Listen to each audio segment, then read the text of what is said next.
की कथा में है हमारे श्री गोसाई जी गोकुलनाथ श्री मद वल्लभाचार्य जी के वंश में अर्थात श्री वल्लभाचार्य जी के पौत्र एवं विठलनाथ जी के चतुर्थ पुत्र श्री गोकुलनाथ जी सदगुणों के निदान थे। विठलनाथ जी के चौथे पुत्र ये गोकुलनाथ जी सदगुणों के निदान थे। वे सुविध में आने वाले समुद्र के समान अविचल गंभीर तथा सहज और सुंदर थे। सर्वदा मधुर सत्य एवं आवश्यक के अनुसार बोलने वाले थे। तो जब जरूरत पड़े उतना ही बोलना चाहिए। आपका विशाल सुंदर एवं दिव्य शरीर श्री गिरिराज गोवर्धन के समान दर्शनीय था। सारा संसार आपके भलेपन का साक्षी है। आप अपने पिता श्री विठलनाथ जी के भक्ति समुद्र की सीमा बांधने वाले सुदृढ़ किनारे के समान हैं। आप भगवत विभूति थे, बड़े तेजस्वी एवं प्रतापी थे। अरे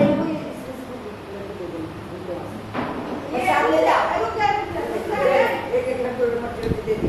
ये दोबारा वो चावल हो गया, ये तो आए तो आप भगवत भक्ति विभूति थे और बड़े तेजस्वी एवं प्रतापी थे। अतः बड़े बड़े राजा महाराजा श्रेष्ठ व्यक्ति आपके श्री चरणों में अपना सिर झुकाकर सादर नमस्कार करते थे। आपका हृदय परम पवित्र था। आप निर्विकार मन बुद्धि वाले परम उदार और भजन भाव की राशि थे। कितने गुण के देखो। श्री गोवर्धन नाथ जी से बड़ा स्नेह करते थे। अब इनका इस प्रकार इनका विवरण है। गोस्वामी श्री विठलनाथ जी के चतुर्थ पुत्र गोकुलनाथ जी अत्यंत प्रभावशाली और प्रतिभाशाली धर्माचार्य। आपने अनेक विद्वानों से शास्त्रार्थ कर पुष्टि मार्ग के प्रभाव को व्यापक बनाया। आपके जीवन की सर्वाधिक प्रसिद्ध घटना है कि माला तिलक प्रसंग है। कहा जाता है कि बादशाह जहांगीर के राज्य में चित्रकूट नामक सन्यासी के प्रभाव में आकर एक राजकीय आदेश निकला कि कोई भी उधर कुंभ तिलक वैष्णव तिलक ना करे और ना तुलसी की माला गले में पहने। अब गोकुलनाथ जी की प्रेरणा से वैष्णवों ने इस आदेश का प्रबल विरोध किया, सत्याग्रह किया और स्वयं गोकुलनाथ जी अत्यंत विरुद्ध होने पर भी बादशाह जहांगीर से मिलने के लिए कश्मीर के राजा होंगे उनसे प्रभावित कश्मीर पर राज कर रहा था। हाँ, उनसे प्रभावित होकर वैष्णवों की माला और तिलक धारण करने की पुण्य राजकीय अनुमति मिली। जब उन्होंने गोकुलनाथ जी ने बुजुर्ग होने की बात कही उन्होंने। अब श्री गोकुलनाथ जी संस्कृत के विद्वान होने के साथ ही ब्रज भाषा के भी उत्कृष्ट लेखक थे। आपके द्वारा लिखित 84 वैष्णव की वार्ता, 252 वैष्णव की वार्ता और निज वार्ता और घरु वार्ता, बैठक चरित्र, वचनामृत आदि के द्वारा पुष्टि मार्ग के विचार और आचार को जन जन तक पहुँचाने में अद्भुत सफलता मिली। ये किताबें लिखी 84 वैष्णव, 252 और निज वार्ता और घरु वार्ता और बैठक चरित्र। ये पुष्टि मार्ग का रास्ता है। हाँ, तो श्री गोकुलनाथ जी ने जनमानस में पुष्टि मार्ग के सिद्धांतों को, जीवन प्रणाली को स्थापित करने में अपूर्व योगदान दिया। 11 वर्ष 2 माह 17 दिन भूतल पर विराज कर सम्मत 1600 ये लाइन है 9 होगा 97 कृष्ण नवमी के दिन आप भगवत बलि लीला में प्रविष्ट हो गए। आपका योग न सह पाने के कारण आपके 78 सेवकों ने भी शरीर छोड़ दिया। देखो उनके वियोग तो सिर्फ 11 साल जी है। 11 नहीं 99 वर्ष 2 माह और एक जैसे होता है ना, ये कैसे उल्टा होता है, वो तो सीधा होगा, वो तो सीधा होगा जैसे 99 ये टेढ़ा होता है, ये टेढ़ा होगा इस साइड ना, से। ये देखो ना, ये 99 हाँ ये 99 ऐसे अब ये ऐसे। तो 99 वर्ष अब 2 माह हिंदी है। 99 वर्ष ये शुद्ध हिंदी है। ये शुद्ध हिंदी क्या है। आप जो है लीला में प्रविष्ट हो गए। आपका वियोग न सहने के कारण 78 देखिए 78 सेवकों ने अपने प्राण छोड़े संतों ने। और क्या भाई, आप अत्यंत लोकप्रिय एवं त्यागी धर्माचार्य थे। श्री गोकुलनाथ जी सिद्ध महात्मा थे। उन्होंने प्राणी मात्र के कल्याण, गौ और धर्म रक्षा के लिए अपनी सिद्धियों का प्रयोग किया।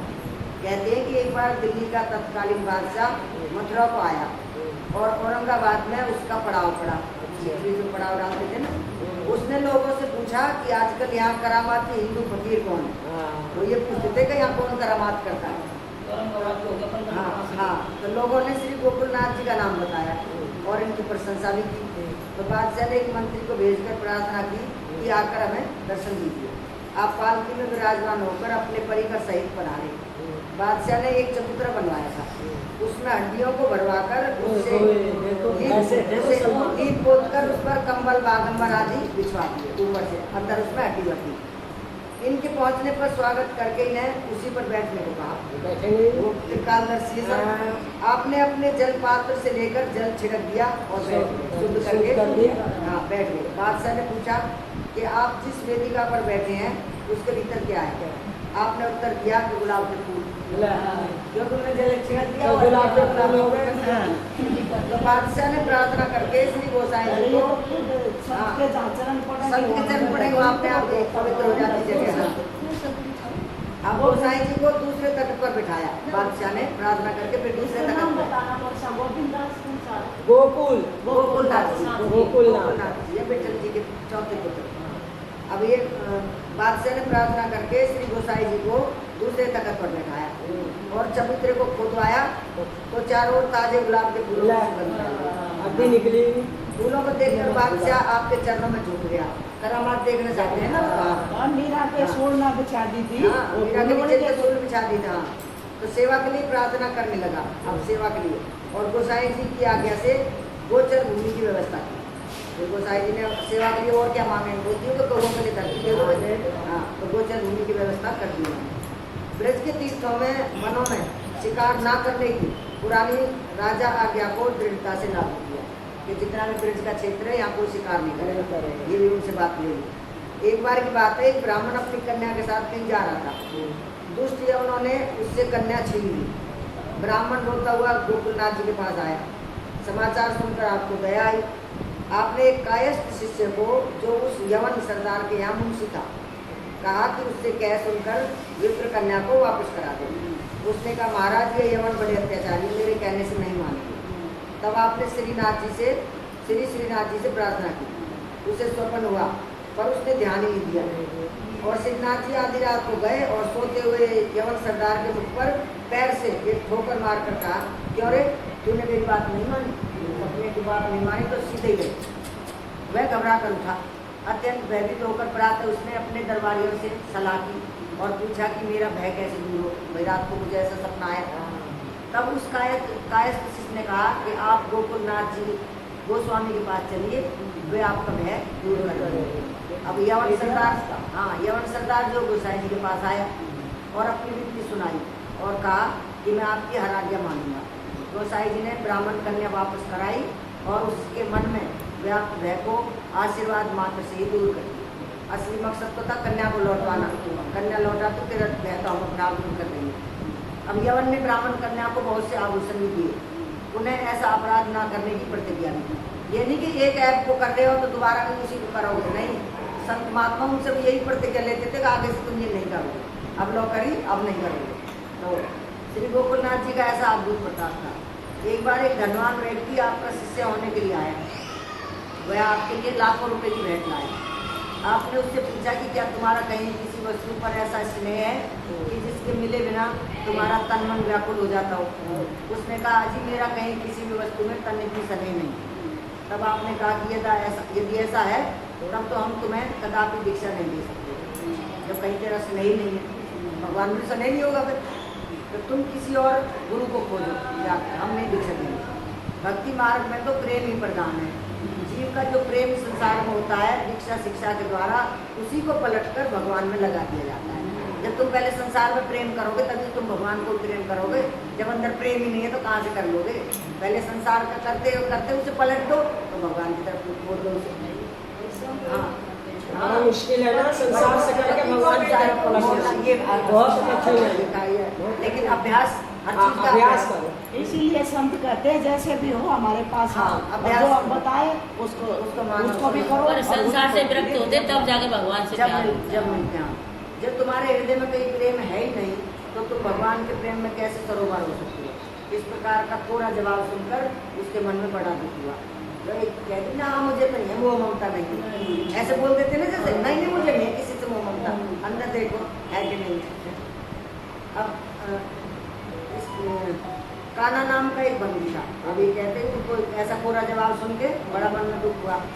अब काना नाम का एक बंदी था, उसने श्री श्याम सुंदर के प्रेम रस में अपने मन को एकदम मिला दिया। काना को दूर से खड़े होकर टकटकी लगाकर श्रीनाथ जी का दर्शन करते हुए देखकर मंदिर के अधिकारी पुजारी आदि कर्मचारियों ने श्री गोकुलनाथ जी से कहकर श्री ठाकुर जी को उसकी दृष्टि से बचाने के लिए मंदिर के द्वार के सामने दीवार उठाई तो वो देख के ना। अब वो बेचारा बाहर से देखता था, बंदी था तो बाहर था, तो बाहर से भगवान को निहार रहा था।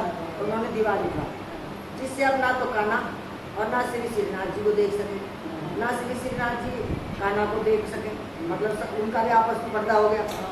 तब रात्रि में श्री श्रीनाथ जी ने स्वप्न में काना से कहा कि इस नई दीवार की ओट मुझे बहुत कष्ट दे रही है, अतः तुम श्री गोकुलनाथ जी से शीघ्र कहो कि बहुत जल्दी इस दीवार को हटवा दो, जिससे कि मैं बिच्छू कुंड की शोभा का दर्शन कर सकूँ।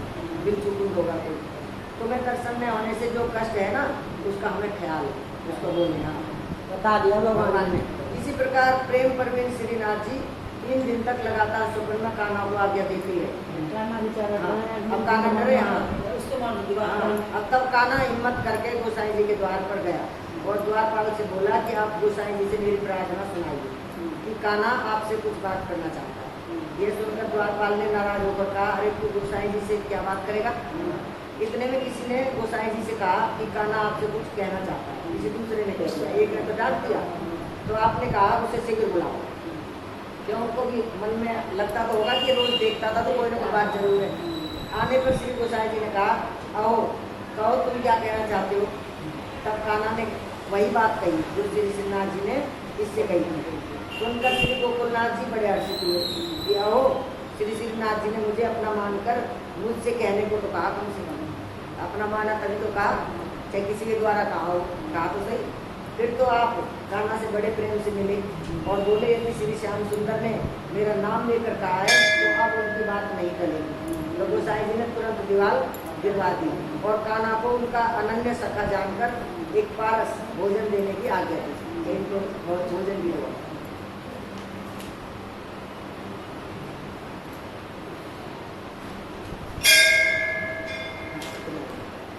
भोजन देने की आज्ञा। अब हैं श्री बनवारी दास जी, उनके बारे में। श्री बनवारी दास जी भगवान श्याम सुंदर के बड़े अनुरागी, रसिक, सुंदर और भजनानंदी संत थे। भगवत संबंधी कथा वार्ता एवं काव्य रचना में परम चतुर थे। साधन भजन में सर्वदा सावधान रहते थे। आप पदार्थ को ग्रहण करने तथा आसार को त्यागने में आप परमहंसों के समान थे। ये सार को ग्रहण कर लिया और आसार त्याग। आप श्रेष्ठ सदाचारी और संतोषी थे तथा प्राणी मात्र के हितकारी थे। आप में सभी श्रेष्ठ गुण विद्यमान थे। प्रेमा भक्ति के आचरण की आपने प्रतिज्ञा ले रखी थी। आपका दर्शन परम पवित्र और उद्देश्य उदार। आपका वार्तालाप परम मनोरम एवं सुखदायक था। अब उनके विषय में इस प्रकार है कि श्री बनवारी दास जी खंडेलवाल ब्राह्मण थे। आपका जन्म राजस्थान में हुआ। एक बार आप तीर्थ यात्रा करते हुए मथुरा आए, हाँ खंडेलवाल में। वहाँ नारद जिले पर हाँ ब्राह्मण खंडेलवाल ब्राह्मण, हाँ खंडेलवाल पर रहता है, नहीं खंडेलवाल ब्राह्मण में रहता है, गोट रहते हैं उनको। सब में साथ आए, सब में सब होते। वहाँ नारद जिले पर आचार्य श्री हरि व्यास देव जी के दर्शन हुए। नारद जिले पर उनसे प्रभावित होकर आपने विरक्त दीक्षा ग्रहण कर। गुरुदेव के आज्ञा अनुसार आप श्री युगल किशोर की सेवा में अनुरक्त हो गए और आजीवन ब्रज में निवास कर दसदा भक्ति का आस्वादन करते हैं। एक बार एक सत्संगी आपके पास आया, वह आपकी परीक्षा लेना चाहता है। अतः पूछा कि मेरी मृत्यु कब है। आप समझ गए कि यह मेरी परीक्षा लेना है। अतः ध्यान से देखकर बोले कि तुम्हारे गुरुदेव ने जो बताया वह सत्य है। तुम्हारी आयु अब केवल 1 मास की बची है। अतः आप अपने कल्याण के लिए यत्न करो। यह सुनकर उसने समझ लिया कि ये सिद्ध संत है, अतः इनके चरणों की शरण ग्रहण कर ली जाए। कर ली। आप श्री महावाणी जी का नित्य प्रेम पूर्वक गायन किया करते थे, जिसे सुनकर लोग परम विभोर हो जाया करते। आपकी वाणी देश काल के अनुरूप युक्ति युक्त हितकारिणी और प्यारी थी। आपके पद कृष्ण भक्ति रस से विनय तो होते ही थे, साथ ही समस्त काव्य गुणों से युक्त भी होते थे। आपके पदों में बनवारी श्याम की छाप मिलती है, जिनमें युगल किशोर श्री राधा माधव की विभिन्न लीलाओं का वर्णन है। एक पद के द्वारा उन्होंने बताया, बसी उर चोरी जुगल अनूप, बसी उर चोरी जुगल अनूप, श्यामा श्याम सहज रस सागर, श्यामा श्याम सहज रस सागर, उलझत सुभग स्वरूप, उलझत सुभग स्वरूप, बसी उर चोरी जुगल अनूप, बसी उर चोरी जुगल अनूप, राजत गोर किशोर श्याम दो, राजत गोर किशोर श्याम दो, दामिनी घन दुखी देव, दामिनी घन दुखी देव, चितवत हरक सकल चित कलमस, चितवत हरक सकल चित कलमस, करत छिने अनुरूप, करत छिने अनुरूप, बसी उर चोरी जुगल अनूप, बसी उर चोरी जुगल अनूप, श्री हरि व्यास चरण रज रंजित, श्री हरि व्यास चरण रज रंजित, मंजित करी मन नैन, मंजित करी मन नैन, बसी वृंदावन बंसी बट ढिंग, बसी वृंदावन बंसी बट ढिंग, धरी कालिंदी फूल, धरी कालिंदी फूल, बसी उर चोरी जुगल अनूप, बसी उर चोरी जुगल अनूप, ये बनवारी श्याम सुखद अति, ये बनवारी श्याम सुखद अति, भाग्य सुभाग्य बन्यो, भाग्य सुभाग्य बन्यो, अनक चलत चित चैतन्य कबहूँ, अनक चलत चित चैतन्य कबहूँ, चाहत हो बलबूर, चाहत हो बलबूर, बसी उर चोरी जुगल अनूप, बसी उर चोरी जुगल अनूप। उनके हृदय में भगवान की जोड़ी बस गई। अब श्री नारायण मिश्र जी, मिश्र जी नवल वंश में जन्म लेकर श्री नारायण मिश्र जी ने अपनी सुंदर कीर्ति से उसे प्रसिद्ध किया। आप भगत सेवी थे, अतः आपके यहाँ भक्तों की भारी भीड़ लगी रहती। 10 प्रकार की भक्ति के आप निदान थे। आपने वेद शास्त्र पुराण तथा अन्य धर्मशास्त्रों के रहस्य को प्राप्त कर लिया, इसलिए आप बृहस्पति सुखदेव सनकादिक ऋषि व्यास और नारद के समान हैं। 10वीं भक्ति कौन सी है? 9 का तो भाई है विवरण, 9 का विवरण रामायण में है। ये इनकी 10वीं भक्ति भी और कोई होगी, नाम नहीं है ना इसलिए। हाँ, नाम नहीं।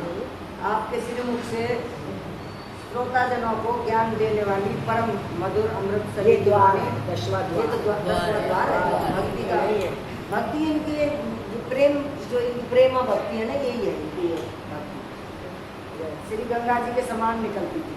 आपका सुयश विद्वान सारे संसार में फैला हुआ था। श्री नारायण दास जी मिश्र की माता को धन्यवाद है, जिन्होंने श्री मद भागवत के परम श्रेष्ठ वक्ता को जन्म दिया। ये भी सुखदेव के समान, देखो इनको बताया संकादिक व्यास के समान। अब इनका विषय है कि सर्वेश्वर पत्रिका के भक्तमाला के अनुसार कुछ लोग इन्हें सनाड्य कुल का बताते हुए ब्रज के किसी सीमावर्ती नगर को आपकी जन्मभूमि मानते हैं। कोई सोचते हैं कि ब्रज के आसपास सोचे कोई कहीं, जो किसी का पूरा कभी ज्ञान नहीं मिल पाता है ना कहीं से। इनके वंशज कई शताब्दियों से श्री वृंदावन में निवास करते हैं। अब जैसे कोई कई शताब्दियों से वहाँ बसा हुआ है तो पुराने जगह का नहीं रहता, कौन जानता है हाँ। आजकल। तो कुछ सज्जनों का निश्चय है कि ये राजस्थान के पाटन ग्राम निवासी श्री नवल किशोर जी के पुत्र हैं। हाँ, श्रीमद् भागवत कथा प्रवचन इनके कुल की संपत्ति है, मतलब इनके कुल में सुनाते रहते होंगे, तो वही है शुरू से ही उसी में है सब। तो श्री नारायण मिश्र जी ने केशव कश्मीरी जी की सन्निधि में रहकर वेद वेदांत वेदांत और पुराणों का अध्ययन किया। तत्पश्चात श्री भट्टदेवाचार्य जी से विरक्त दीक्षा ली। फिर आपने ब्रज में ही निवास किया। आप श्री भागवत के अद्वितीय वक्ता थे। श्री नारायण मिश्र ने मथुरा में वास करते हुए एक बार उत्तराखंड की यात्रा का विचार किया। प्रथम आप हरिद्वार पहुंचे तो वहाँ स्वामी श्री नरसिंह आरण्य जी मिले। उनके साथ सत्संग कर उनकी आज्ञा से बद्रीनाथ को गए। वहाँ नर नारायण भगवान का दर्शन हुआ। उसके पश्चात वहीं श्री सुखदेव जी के दर्शन हुए। अब इनके श्री नारायण मिश्र ने सरहस्य श्रीमद् भागवत को प्राप्त किया। फिर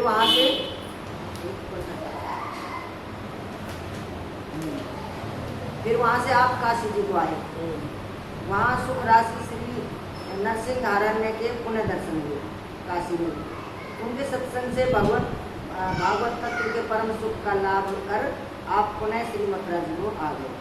जिस समय आप श्रीमद् भागवत की कथा कहते थे उस समय बड़े बड़े दिग्गज विद्वान आपके श्रीमुख की ओर टक टक देखते रहते थे। अच्छा, भागवत कथा सुनाने के लिए ये कहते हैं, देखो ये बार बार गुरुओं से पहले उसको अच्छे से सुनिए कथाओं को, ये तब प्रवचन करने फिर अभ्यास किया है। अब क्या करते हैं, वहाँ एक क्लास ले लेते हैं छोटे छोटे बच्चे भी और वो सुनाना शुरू कर देते हैं, तो वो फिर थोड़ा अध कचरा ज्ञान हो जाता है। ये पक जाते हैं बिल्कुल। देखो कहाँ संतों से पहले जा जाके खुद सुनते हैं। इसीलिए जब तक शिष्य परिपक्व नहीं होता था तब दीक्षा देते ही नहीं थे, लेट देते थे और फिर परिपक्व हो गई वो कथा सुनानी शुरू कर देते ताकि कोई त्रुटि ना निकाले उसकी कथा में। अब तो जो जिसके जो मुँह में आता है वो बोलते रहते हैं, अपनी तरफ फिर बाद में हंगामा होता रहता है। अब जिस समय आप श्रीमद् भागवत की कथा कहते थे उस समय बड़े बड़े दिग्गज विद्वान भी आपके श्रीमुख की ओर लगा के देखते रहते। जैसे मंत्र द्वारा पीड़ित सर्प तन को इधर उधर नहीं हिलाता है, उसी तरह विद्वान लोग आपकी प्रवचन कला से स्तब्ध प्रेम मगन हो जाते हैं। उनका मुंह हिलता ही नहीं था कहीं भी, ध्यान एकदम टकटकी वहीं लगती थी। इस विशेषता का कारण यह है कि दूसरे लोगों के पास भागवत अनेक विद्वानों के पास होकर आई, पर इनके पास तो सीधे श्री सुखमुख से आई, सुखदेव जी के मुख से। यही कारण है कि वे श्री भागवत के अद्वितीय वक्ता है। तो ये सुखदेव की और समय के सुखदेव जी मिले ना इनको नरनारायण को, द्वापर के हैं उत्तराखंड जब गए बद्रीनाथ में मिले ना सुखदेव जी, तो इनका उनसे भी सुन के आए हैं। इन्होंने यहाँ नरसिंह आरण्य जो बताया इनसे सुनिए, नारायण में सुनिए, कई मतलब कि कई जगह सुनने जाओ। यही कारण है कि वे श्री भागवत के अद्वितीय वक्ता थे। आपके यहाँ भक्तों की सदा भीड़ रहती है। क्या हुआ?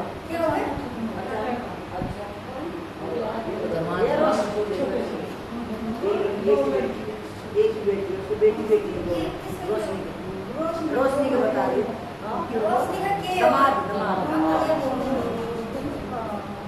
अचानक वही आ रहे, देखो बच्चा देखो नहीं आती है, इसी का दामाद एक ही बेटी और उसके दो बेटी हे प्रभु ये भाई, क्योंकि आप संत सेवा करते थे। यहाँ आपके यहाँ भक्तों की भीड़ रहती है सदा, आप संत सेवा करते थे। आप भगवत प्रसाद से उन्हें तृप्त करते थे। दूसरे मधुर भगवत कथा के श्रवण का उत्तम लाभ था।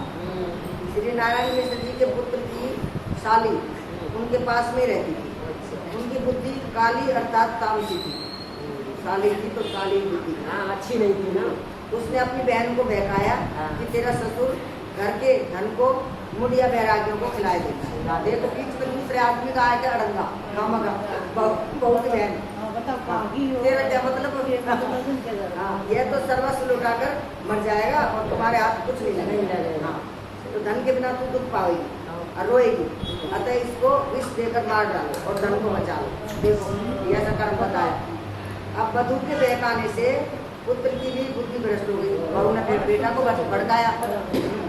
दोनों बहनों ने विष मिश्रित भोजन बनाकर मिश्रा जी को खिला दिया। कुछ होगा ही नहीं, भगवान का भक्त पर भगवत कर्पित अन्न खाने से इनका जो कुछ ना बिगड़ा। जो पहले वो भगवान को अर्पण करते हैं, भोग लग गया तो वो विष कैसे महाप्रसाद हो गया वो।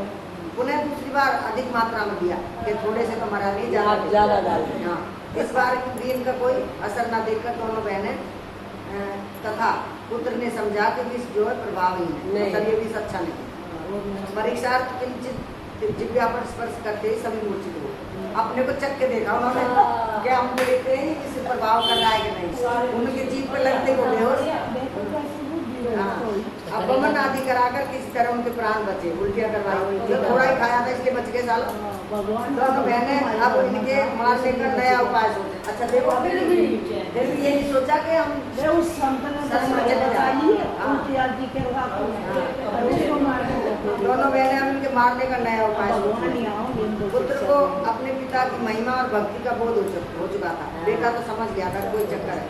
अतः स्त्री के प्रस्ताव को सुनते ही उसने उसकी लात घूसों से खूब पिटाई अपने बीवी, और पिता के पास जाकर उन्हें साष्टांग दंडवत प्रणाम कर उनसे सारी अपनी तथा स्त्री की कुटिलता सुना दी।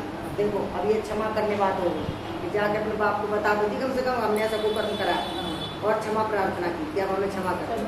तो दयालु श्री नारायण मिश्र ने उन तीनों को उपदेश दिया, जिससे उनकी बुद्धि जो है शुद्ध हो गई। तभी सभी संत भगवान की सेवा करने लगे, तब सेवा करने लगे जब उनको अच्छी बुद्धि दी भगवान ने। बुद्धि तो निर्णय करती है, मन कहता है, लेकिन निर्णय बुद्धि करती है अच्छा है कि बुरा है। मन तो नए नए प्रपंच रचता ही है। अहंकार होता वो झुकने नहीं देता। राघव दास जी, राघव राघव